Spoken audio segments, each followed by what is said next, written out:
Concernant le voyage au Périgord, quelles classes sont concernées par ce voyage? Alors, ce sont les classes de 5e. Quels monuments pouvons-nous visiter au Périgord? Nous allons essentiellement visiter des châteaux ainsi que quelques monuments historiques. Où logeons-nous?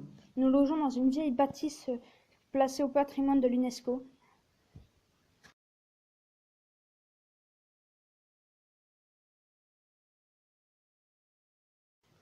Concernant le voyage en Angleterre, quels endroits ou quels lieux peut-on visiter en Angleterre? Alors, nous allons visiter le sud de l'Angleterre. Nous allons notamment loger dans des familles à Portsmouth. Nous allons aussi visiter un navire, le musée du Titanic, ainsi que la résidence secondaire de la reine Victoria se trouvant sur une petite île.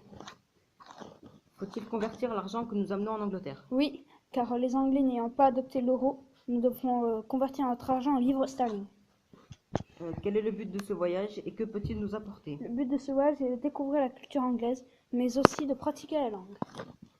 Quels papiers devons-nous remplir pour partir en Angleterre? Nous devons remplir une carte d'identité ou un passeport valide, une autorisation à sortir du territoire, ainsi que la carte européenne de santé.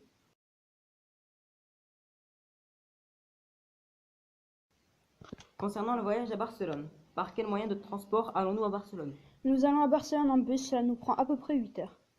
Quel monument ou lieu historique allons-nous visiter à Barcelone? Nous allons visiter un énorme marché à Barcelone, une avenue célèbre, ainsi que 1 ou 2 bâtiments célèbres.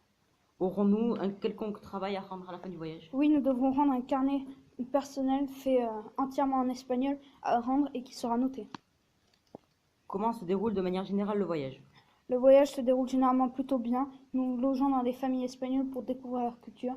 Et après ça, les élèves sont assez motivés.